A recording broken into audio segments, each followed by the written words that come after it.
عمران خان صاحب کی 9 مئی سے متعلق ضمانتوں کا کیس سپریم کورٹ میں، اس کا کیا ہوا؟ دیکھیے، بنیادی طور پر 8 ایسے مقدمات ہیں جن کے ٹرائل بھی جاری ہیں اور عمران خان صاحب جو ہیں ان پہ جوڈیشل ریمانڈ پر بھی ہیں۔ لاہور ہائی کورٹ نے ان کی ضمانتیں جو ہیں وہ مسترد کی تھی اور مسترد ان پولیس اہلکاروں کے 161 کے بیان پر کی تھیں جن کے بارے میں کہا جاتا ہے کہ وہ 9 مئی کی جو سازش ہے ان کے عینی شاہدین ہیں۔ تو بہرحال وہ معاملہ لاہور ہائی کورٹ کا چیلنج کیا گیا سپریم کورٹ آف پاکستان میں، اور انٹرسٹنگ فیکٹ یہاں پر یہ ہے کہ ہفتے کے روز یہ درخواست جو ہے وہ دائر ہوتی ہے،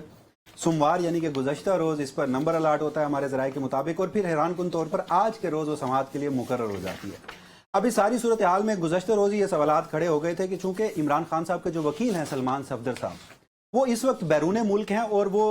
جنرل ایڈجرنمنٹ یعنی کہ عمومی التوا لیے ہوئے ہیں عدالتوں سے، یعنی کہ جیسے ہر جج جو ہے وہ موسم گرما کی چھٹیوں میں کچھ عرصہ جو ہے وہ بیرون ملک جاتا ہے یا چھٹیاں لیتا ہے، تو اسی طرح وکلا بھی عدالت سے اجازت لے کر بیرون ملک جاتے ہیں تاکہ اس ٹائم سپین میں ان کے جو کوئی مقدمات ہیں وہ سماعت کے لیے مقرر نہ ہو جائیں۔ اب سلمان صفدر صاحب جو ہیں وہ عدالت کی یعنی سپریم کورٹ کی اجازت سے جنرل ایڈجرنمنٹ پہ تھے، مگر اس کے باوجود بھی آج کے روز کیس جو ہے وہ سماعت کے لیے مقرر ہوا۔ دوسرا یہ فیکٹ تھا کہ 2 رکنی بینچ کا یہ فیصلہ تھا لاہور ہائی کورٹ کا، اور وہ 2 رکنی بینچ یعنی آج جس نے سماعت کی ہے اسی کے سامنے ہی مقرر ہوا۔ تو یہ بظاہر لگ رہا تھا کہ آج کے روز جو ہے سماعت نہیں ہوگی، تو پھر آج سماعت جیسے ہی اس کا آغاز ہوا تو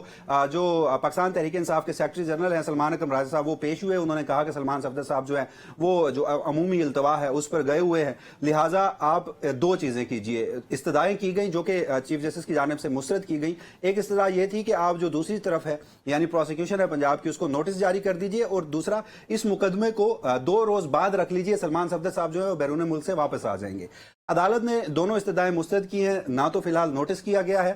سماعت جو ہے وہ پھر 12 اگست تک ملتوی کی گئی تھی، اور اس کے بعد پھر ایک ڈیولپمنٹ یہ ہوئی کہ جو 2 رکنی بینچ تھا وہ تبدیل کر دیا گیا، اب ایک 3 رکنی بینچ بنایا گیا ہے، اور یہ 12 اگست کو دوبارہ اس کیس کی سماعت جو ہے وہ کرے گا۔ تو مطلب وہ استدعا مان لی گئی نہیں ادر ورڈز کے ان کو؟ نہیں، دیکھیے نوٹس ہوتے ہیں، پہلی سماعت پہ عموماً نوٹسز ہوتے ہیں۔ اب وہ جو نوٹسز آج استدعا کی گئی تھی وہ اگر ہوئے تو پھر وہ جو 12 اگست کی سماعت ہے وہاں پر ہوں گے۔ نہیں، وہ ٹھیک ہے نا کہ وہ جو متعلقہ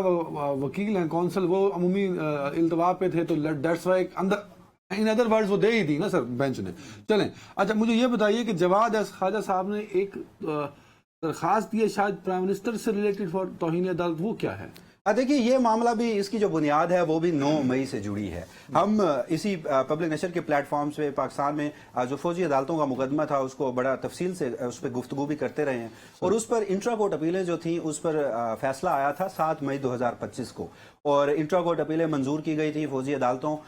کو الاؤ کیا گیا تھا، مگر ساتھ ہی اس آئینی بینچ نے جو کہ 7 رکنی آئینی بینچ تھا، 5-2 کی اکثریت سے یہ فیصلہ سنایا گیا تھا، اس میں وفاقی حکومت کو یہ 7 حکم بھی جاری کیا تھا کہ آرمی ایکٹ 1952 کی جو دفعہ جو سیکشن ہے 133B اس میں ترمیم کرے، یعنی کہ اس وقت اگر ہم بات کریں تو آرمی جو فوجی عدالتوں سے سزا یافتہ ملزمان ہیں ان کے پاس آرمی چیف کے اپیل کے علاوہ کوئی دوسرا فورم موجود نہیں ہے۔ تو عدالت نے اپنے فیصلے میں یہ لکھا تھا کہ چونکہ پاکستان جو ہے وہ ICCPR یعنی کہ جو بین الاقوامی عہد نامہ برائے شہری و سیاسی حقوق ہیں وہ اس کا سگنیٹری ہے، اور فوجی عدالتوں میں اگر آزاد اپیل کا حق ہائی کورٹ کی سطح پر نہیں دیا جاتا تو یہ ICCPR کے سیکشن 14 کی خلاف ورزی ہے، اور اسی حوالے سے تب یہ جب سزائیں سنائی گئی تھی تو یورپی یونین کے جو کنڈمنیشن آئی تھی اور اس پر GSP+ سٹیٹس جو پاکستان کو حاصل ہے اس کے حوالے سے بھی گفتگو کی گئی تھی۔ تو عدالت نے اپنے فیصلے میں یہ لکھا تھا کہ وفاقی حکومت کو یہ ڈائریکشن دی جاتی ہے کہ 45 روز کے اندر قانون سازی کرے، ترمیم کرے آرمی ایکٹ میں، اور ہائی کورٹ کی سطح پر جن لوگوں کو فوجی عدالتوں سے سزا ہوئی ہے ان کو آزاد اپیل کا حق دیا جائے۔ تو یہ جو ٹائم لائن تھی یہ ہم نے کیلکولیٹ کیا تو یہ ایگزاسٹ ہوتی ہے 21 جون کو، یعنی کہ آج سے 2 مہینے قبل، اب جولائی اختتام ہو چکا ہے، سوا مہینہ قبل جی سوا مہینہ قبل، تو اب یعنی 45 روز میں اپیل کے لیے جو ترمیم کے لیے جو ٹائم دیا گیا تھا آج 83 دن ہو گئے ہیں۔ تو جب وہ وفاقی حکومت نے قانون سازی نہیں کی تو چونکہ اس معاملے میں جواد خواجہ صاحب جو تھے وہ مرکزی درخواست گزار تھے، تو انہوں نے خواجہ احمد حسین کے ذریعے گزشتہ روز سپریم کورٹ آف پاکستان سے رجوع کیا، اور ان کا یہ موقف ہے کہ جو وزیر اعظم ہوتے ہیں